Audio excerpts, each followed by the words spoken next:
from the Mandela effect, there's an offshoot conspiracy group called reality shifting, where basically what happens is people are like, the Mandela effect is real, like we've jumped timelines somehow. And then people started saying things like, hey, bro, when I was a kid, it was Berenstein. And they're like, what? They just believe it. And the person goes, it's because I jumped timelines. No way. So then they start doing, there are these people that will like go in their closet and they believe that if you can attain pure sensory deprivation from the outside world, then the whole universe goes into flux. Well, I hope those people come out of the closet. You can jump to a new reality. So the way it works is a combination of things happen. They believe that they've jumped timelines before, and that's why Berenstein is now Berenstain. But how did they do it? It must have been an accident.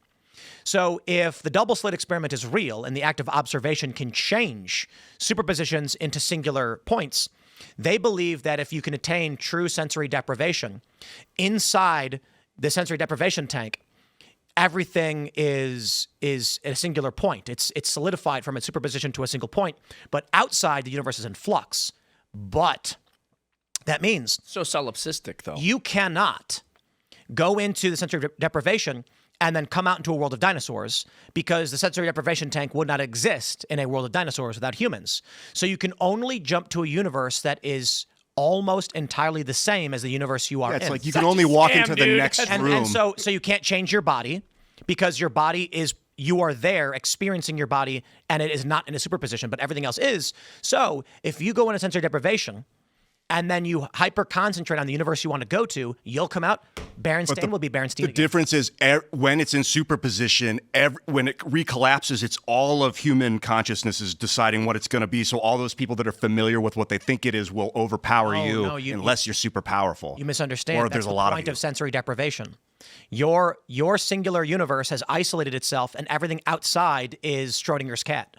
It'll for sure change you in drastic ways. The Egyptians, that's what they think the sarcophagi were sensory deprivation tanks. They would get in, cover themselves, put salt water in there, and then they would just vibrate, and they would have like light coming. Vibrate. Yeah, well, they would hum into those shafts and stuff to create tone that would send you into the fucking stratosphere, the rocket your consciousness, and they would shine light down those chutes you see, and they would like reflect down. So you'd get, at certain times of day, you'd get like crazy light patterns in the room. So they were tripping.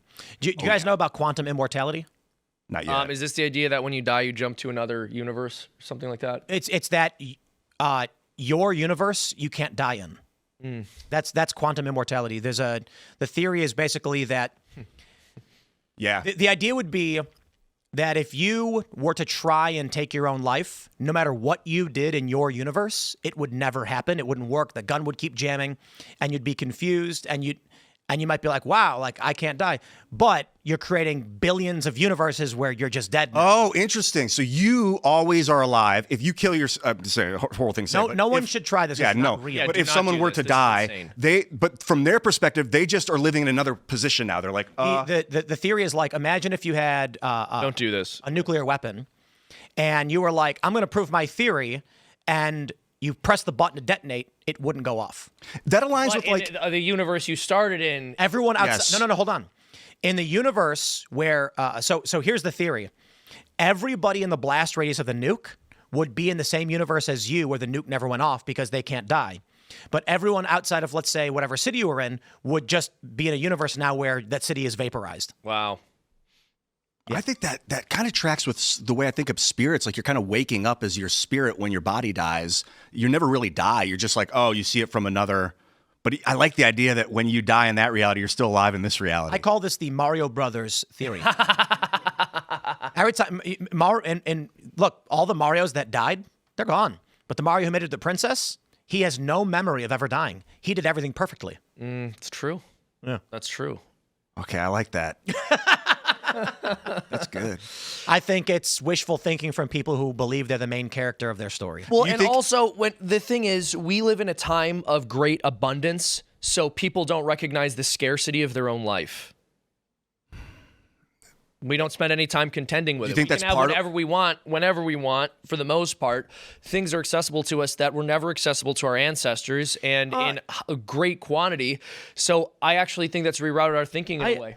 Kind of, but I think modern Western man, and I mean women too, I just mean like humans in general, are entirely self-centered and and value their lives much more than they value anything outside of themselves. Yeah, I think they play into each other. I think that's part of the abundance. And I also think that when it comes to a lot of these beliefs about like reincarnation or going into another universe, sociologists have studied this. Reincarnation is more popular when you're living in a very affluent society. Where it's like, yeah, I could keep existing in this world over and over and over again. Oh, because I want to. Exactly. But people who have harsher lives are like, I am not doing this again. Like, I am not coming back. What happens is when you die, that's the completion of life. You enter the second quest, where you have a little sword next to your name every time you wake up. Dude, in the spirit realm. So what do? You go to the spirit realm. Well, you're already in the spirit realm, but you start seeing it from the spirit realm, and then you're like, I'm bored. Like, you just get bored. You're like, what? Everything's love all the time. Everything is amazing. I want some chaos in my life again. What if when you died, you just all of a sudden woke up on a couch and you're next to like some dudes smoking a bong? It'd be sad. They were like, bro, you got 7,000 points on that run of Ian Crossland. It'd be okay, but I'd be sad about my friends that in my dream that would slowly, I'd forget them all, like all within, It'd be gone in like a minute. But like, have you ever, so people say when they take ayahuasca, you live a life over a day-long period where my buddy was like, I had a wife, I have children that I know. Those are demons. In that realm. They mess with his head, dude. They mess with his head. Can't do that stuff, man. Like he had an actual... Okay. Haven't you ever seen these horror movies where like the little kid will be like, Mother, I'm your child. And they're like, oh God, it's a demon. That's what it is. Yes. The dude goes on ayahuasca, goes into the demon realm. The demons are like, I'm your wife. And he's like, okay. Wouldn't that mean that we're demons? And that when we were the spirit realm, they're like, dude, Seamus Coughlin was not a real thing. That was a demon. There's no such thing. Don't worry. You are all spirit-like. There is no Seamus. Like, it's the whole idea of different people is it's demonic. We're all one entity. It's okay. Well, you guys should go to Twisted Plots and support my show, twistedplots.com. Anyway, as we were saying, Seamus has a whole episode about Ian not being real. Well, we do have an episode about aliens, actually, which sort of plays it. Our pilot episode, 25 minutes long, it touches on the ET phenomena. You can go see that at twistedplots.com if you support the campaign. But part of what I want to mention here is, I mean, again, we all sort of want an out. We want it to be the case that we could sort of do whatever we want, and when we die, we'll just be reborn into a different universe. It's wishful thinking. I mean, you got one shot here, and when you die, you die. So you got to prepare for your judgment. Why now? I asked you this before the show. Yeah. Oh, yes. Why are we here at this fluctuation in history, 12,800 years after the flood, getting ready for another magnetic pole shift with the internet all of a sudden? Yeah, what's up with that? The internet. Like one guy can change the world overnight. No, it's a great question because people wrestle with this. I heard a very funny theory. This was like philosophers and astrophysicists who were talking about this. They were going, well, I think they were arguing we exist very early in the we exist very early in what they think is the full life cycle of the universe. And they're like, how is it probable that we could evolve and exist so early? And I'm not kidding you. The conclusion they came to is, oh, there's a mass extinction event in the universe and everything else dies, so this is the only time we could have existed. I'm like, that is insane. That's ridiculous, right? Just admit that you can't make sense of it, right? And they didn't want to, so they have these silly theories. But I think we had to exist at some point in time, right? If you are going to exist, you have to exist at some point in time. You can believe it's totally random, or you can believe that God chose to place you here for a very specific reason, which is what I think. I don't think any of us exist on accident. We have this idea of the atomized individual, and you can like grab us from any setting or point in history and drop us anywhere else and we'll still be us. But a part of who you are, a massive part of who you are, is the time that you live in. So why do you exist today? It's like, well, you couldn't possibly have existed at any other point in history. Because even if a being that had your genetics or something like that existed 1,000 years ago, they probably would not be very much like you, right? Well, I don't know. I get tripped up on my name. They call it Cross. They're like, you're Crossland. And I'm like, oh, Jesus is in this reality now, and I've got to learn about Jesus on the cross, and my name is Cross, and I have the power to change the world with internet. I'm like, dude, Ian's the most important human being on the planet. It can't be. It can't be. We're all pretty good. But it can't. Well, it can be coincidence. It can be. Nah, Ian's the main character, but it's like 20 years past the epilogue of the main game. 20 years ago was when I fucked up. Was when I was on YouTube, becoming super well loved and famous and followed. And I got afraid. I was like, they're gonna kill me. I had to stop. I stopped making YouTube videos for like a decade. I was like, I'm afraid. I was afraid. People don't and know the this. fear. Ian was actually at this point about to launch a political group called Turning Position, where he was going to lead people. No political parties. I was like, we don't even need political parties anymore. We have internet video. You can raise all your money. You don't need a party. I think what actually happened is that Ian Cast did a bunch IRL. of drugs. and then I did. That was my big problem. Was I'd smoked too much pot. I got in my hole and I became afraid of other people and I was overstimulated. Well, but this is one. I mean, this away is from one of the drugs, reasons. kiddies. Yeah, stay away from drugs. This is why I warn Moderate. people, because when you're talking about these people who go on ayahuasca and they think that they met their alternate dimension family, all that stuff does is it makes it harder for you to live in reality as reality actually exists. Yeah, in a sober state. Food does that too. Food can pull you out of sober I reality. think the internet, video games, movies have turned American, Western largely, but a lot of Americans into functional retards.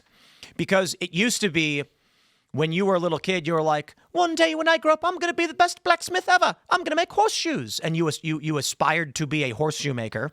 And you felt great pride and accomplishment in making horseshoes. Now these people are like this chick, Kat Abu Ghazala.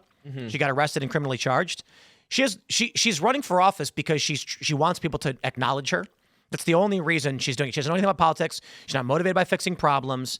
She is a product of the main character generation. Yes. Where she wants, like, she goes up to this vehicle and she's like with a group of people that are banging on it and screaming, and now she's facing a felony charge. That's the fuck around and find out. Main character is the fucking. That's the problem. That's you. Yes. What'll happen is God will show you signs and make you think you're the main character. It gave me the name Crossland on purpose to make me think I'm special when I'm not. I'm just another guy, and you have to keep doing diligent, do the work to help other and lift other people up, and not fall into this thing that like, oh, I'm the one. I come from the dimension where it was Ian Crossman. And I tried to make that my first email address was Crossman because my buddy Strasman and Don Crossman took it from Virginia. Ian Crossman.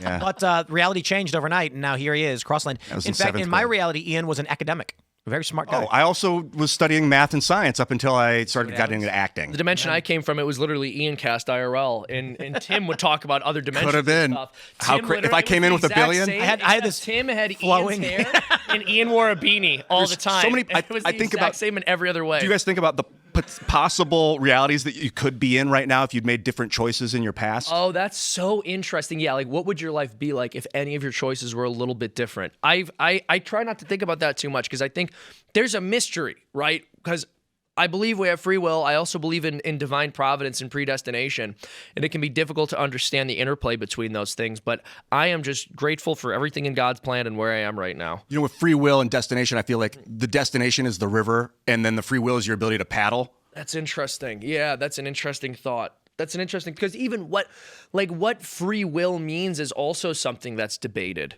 What if it turns out like theologians. Like what do you mean by free will? Like the ability, like what is the interplay between that and grace? It's actually a really complicated conversation. We tend to use freedom as a political term, like, oh, when your government allows you the choice between multiple things, but like freedom on an internal level, freedom at the human level, like what kind of people are which kinds of people are free to make which specific choices, and what is that based on? Right, like, we are know you- the more virtue you build up, the more free you are, because like a person with a lot of vice, a person who like has a drinking problem or something, or they're an alcoholic, like they don't have the freedom to just stop. Do you know what I mean? Yeah. So freedom means something very different on an internal level, and it's kind of complicated. what if the spirits actually are trying to distill cosmic knowledge through Ian, but Ian lacks humans lack the ability to convey that information. And I'm not saying this as a joke. I'm saying if someone really were to be a prophet with some kind of divine knowledge, how would anyone know to believe them as to what they were saying was true?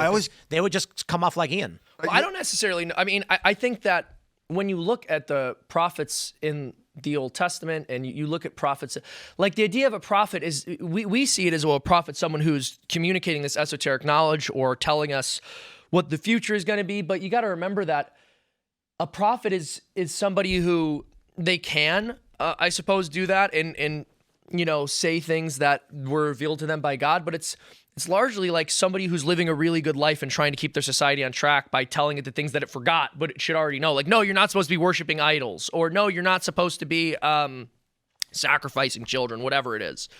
When I started trying to be more virtuous, I decided I'm going to confess my sins to the internet. So that was part of my early YouTube journey, was making videos talking about my secrets, my past, my humiliating things. And then it stopped I stopped getting interrupted. Like, I was no longer a slave. I was free. I was no longer a slave to my thoughts. And then in that silence is when I realized stuff. And maybe it's divine wisdom. That's when you start to realize divine wisdom is when you just clear the channel and you're not interrupted by your thoughts or whatever you want to call, these interruptions. And then you can channel divine will, because it's like, it must be a two-way radio between you and the spirit realm. I know that they seem to be able to read everything we're doing in real time, but we can't necessarily read what they're doing. You have to open up to catch the frequency. Have you heard the DMT theory, where the general idea is that all humans, you can look at it like this. If you couldn't see the hand and you could only see the fingertips, you would see 5 individual beings arguing with each other. Oh, yeah. And the theory is that beyond the veil, when you take DMT, you can see the threads that connect it all to the greater, and we are all just tendrils of the same being. And they'll show you. This is why, and this is why I like to point out, I think in every heresy there's a kernel of truth. We do exist as individuals in the sense that God loves each of us and He created us and we're all unique.